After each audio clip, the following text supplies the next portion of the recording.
Gumuho ang Pigatan Bridge sa bayan ng Alcala, Cagayan kaniya kahapon na siya ngayong ikalawang tulay na bumagsak sa rehiyon ngayong taon.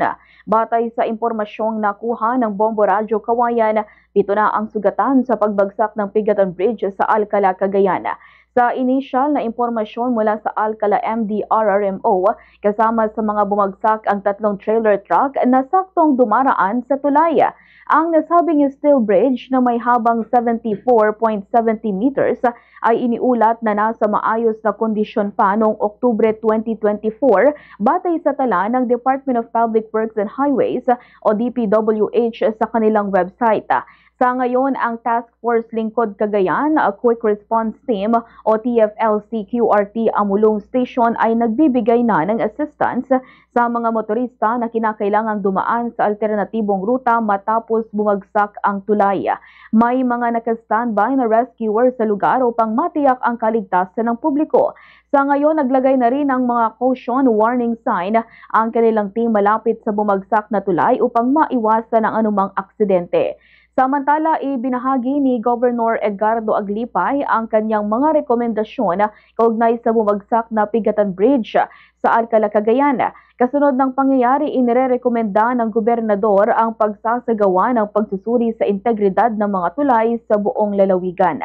Ganito ang bahagi ng pahayag ni Governor Edgardo Aglipay. I-assess nila lahat ng old bridges para hindi na mangyari ito. Ito yung gagawin nila.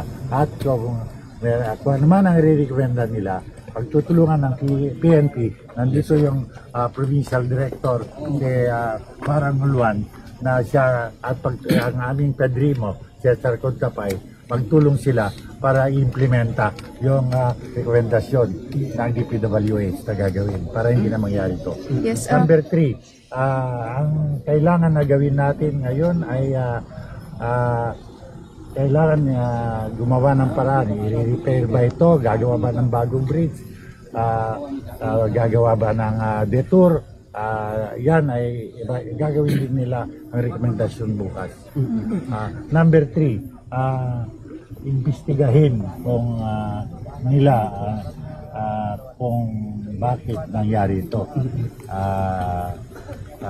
At mag-institute din ng action na i-recommenda sa amin para ano magagawin natin. Siguro lahat ng driver ng Cagayan, i-undergo natin sa impormasyon na ganito na huwag naman magsabay na ganyan. Pwede naman sila ng pagsabihan natin.